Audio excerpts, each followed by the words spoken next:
En agosto de 1945, Estados Unidos lanzó 2 bombas atómicas sobre Japón, cambiando para siempre el rumbo de la guerra y de la historia. El 6 de agosto, Hiroshima fue arrasada por la bomba Little Boy, que destruyó todo a su paso y mató a decenas de miles de personas. 3 días después, el 9 de agosto, Nagasaki sufrió el mismo destino con la bomba Fat Man, causando una devastación similar. Ante la catástrofe sin precedentes, Japón firmó su rendición poniendo fin a la Segunda Guerra Mundial. Las bombas atómicas lanzadas en 1945 liberaron una fuerza destructiva jamás vista. En segundos arrasaron ciudades, mataron a más de 200.000 personas y dejaron secuelas de radiación que marcaron a generaciones enteras. Pero lejos de poner un freno, el desarrollo de las armas nucleares avanzó rápidamente, marcando el inicio de la Guerra Fría y una carrera armamentista entre Estados Unidos y la Unión Soviética. De las bombas de uranio y plutonio se pasó a la bomba de hidrógeno, capaz de una devastación miles de veces superior. En las décadas siguientes, el arsenal nuclear mundial creció hasta alcanzar decenas de miles de ojivas, con sistemas de lanzamiento cada vez más sofisticados, desde misiles intercontinentales hasta submarinos estratégicos. Luego se firmaron tratados internacionales de limitación y control, como el TNP y el START, buscando reducir el riesgo de una catástrofe global. Hoy, aunque el número de armas nucleares disminuyó, su poder destructivo y su rol geopolítico siguen siendo decisivos. The weapon that destroyed Hiroshima back in 1945 had a yield of about 15 kiloton. So by today's standard, that weapon would be considered a low-yield warhead, even though it destroyed an entire city. But today, most weapons typically have yields in several hundred of kilotons. Because you have to remember that at the time, US conventional bombers had been carpet bombing and firebombing Japanese cities for months and months. You know, hundreds of thousands of civilians had been killed. So in terms of city destruction per se, it wasn't a significant change. It was more like, here is one weapon that can do what it took many, many bombers to do before. And then, of course, as the nuclear arms race took off and other nuclear weapons, other countries started to develop nuclear weapons, we got into this insane build-up and nuclear arms race and competitions with the Soviets.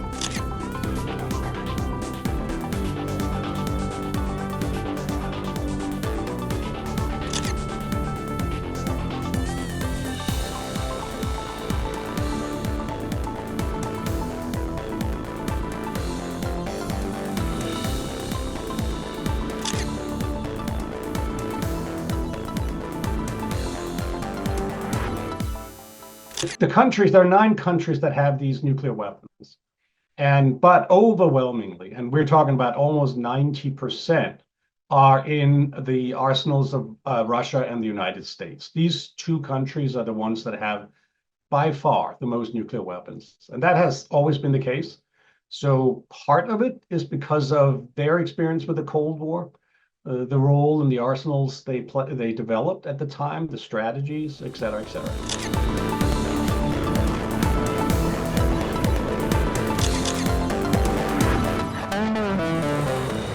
You'd have to drop quite significantly before you get to the next level, and that is China, which we think is, well, so let me just back up here and say, so the nuclear arsenals of Russia and the United States, they include, for Russia's, in Russia's case, just over 4,000, we think something in the order of 4,300 nuclear weapons. The United States a little lower, about 3,700 nuclear weapons in their arsenal. And both of these countries also have significant numbers of retired weapons awaiting dismantlement.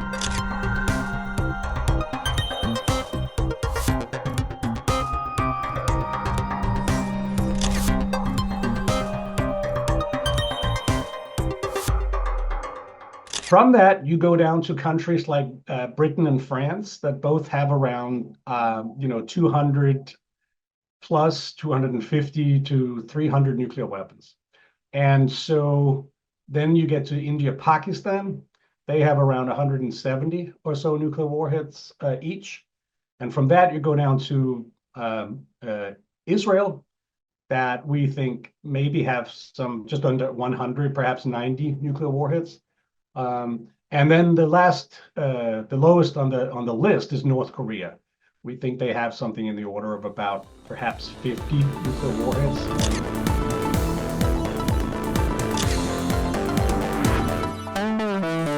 Nuclear arsenals continue to evolve.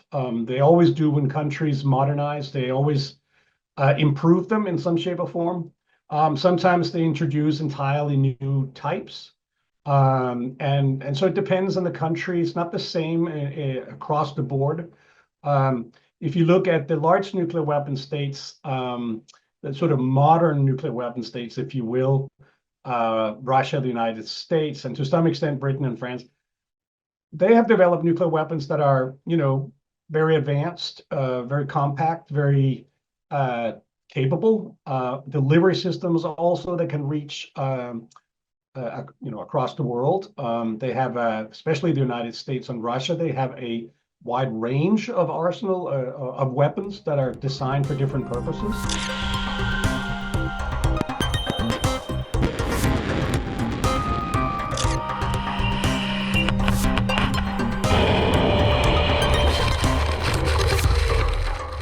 They've detected signs that scientists and engineers in the Iranian system have started examining options for how they could speed up development of nuclear weapon if the Iranian leadership decided that they should go for a nuclear weapon.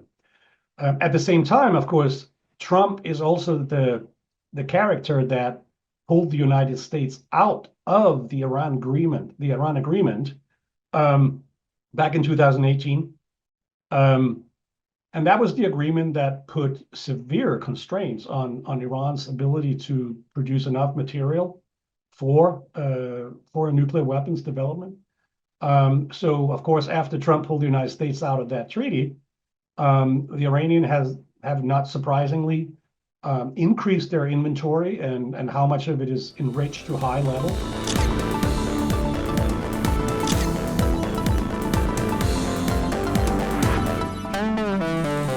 We are in the early phases of a new Cold War, yes. There's no doubt about it. All the indicators are going in that direction.